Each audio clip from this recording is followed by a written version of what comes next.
పవన్ కళ్యాణ్ వ్యతిరేకులలో మార్పు, వారి ఆలోచనలో మార్పు మొదలైంది. మరీ ముఖ్యంగా పవన్ కళ్యాణ్ వ్యతిరేకించేది వైసీపీ వర్గం. అటువంటి వైసీపీ వర్గంలో ఉన్న పెద్ద నాయకులే పవన్ కళ్యాణ్ గారి గురించి పాజిటివ్గా మాట్లాడుతున్నారు.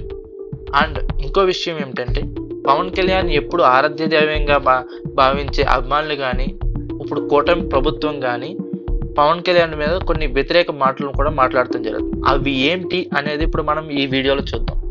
వీడియోలోకి వెళ్ళే ముందు మన ఛానల్ని ఎవరైనా సబ్స్క్రైబ్ చేసుకున్నట్లయితే దయచేసి సబ్స్క్రైబ్ చేసుకోండి. మొదటగా, పవన్ కళ్యాణ్ గారు ఒక పెద్ద శక్తిగా తయారయ్యాడు, అది ఒప్పుకోవలసింది. ఈ మాటలు అన్నది స్వయంగా అంబటి రాంబాబు గారు. పవన్ కళ్యాణ్ గారిని తిట్టడం వల్లే నేను ఓడిపోయాను, ఇది గుడివాడ అమర్నాథ్ గారు అన్న మాటలు.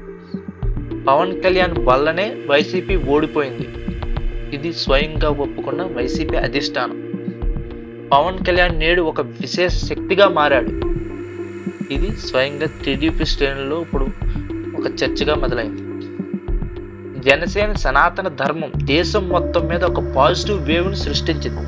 పవన్ వల్లనే మా ప్రభుత్వం ఏర్పాటు మెజార్టీ దక్కింది, బీజేపీ శ్రేణుల్లోని మాటలు. పవన్ కళ్యాణ్ ఎంత గట్టిగా కష్టపడి మార్పు తెస్తాడు అని అనుకోలేదు. మా నిరుపేద వర్గాల కోసం పవన్ ఇంకా ఎదగాలి అని ఎస్సీలు బీసీలు పవన్కి సపోర్ట్గా నిలుస్తున్నారు.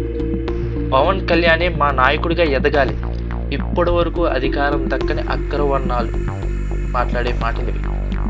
పవన్ కళ్యాణ్ ఒక వ్యక్తి కాదు, ఒక పెద్ద శక్తి అని నేషనల్ మీడియా కోడేకొస్తుంది.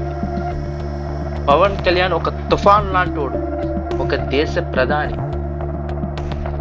మోడీ గారు మాట్లాడిన మాటలు.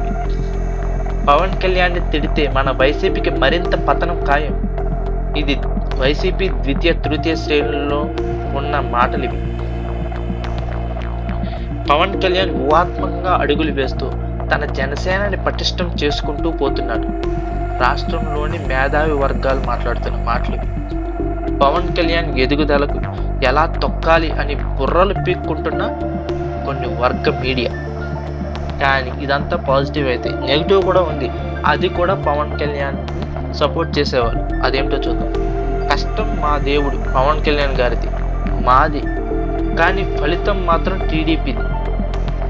టీడీపీది మాత్రమేనా అని అట్టడుగు స్థాయిలో ఉన్న జనసేన కార్యకర్తల్లోని ఆలోచన. పవన్ కళ్యాణ్ గారు బాబు చేతుల బానిస, ఇవి అమ్మ వ్యతిరేకుల్లోని మాటలు.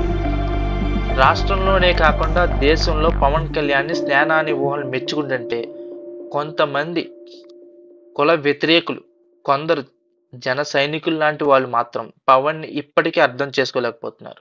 దయచేసి ఆలోచించండి. జై హింద్.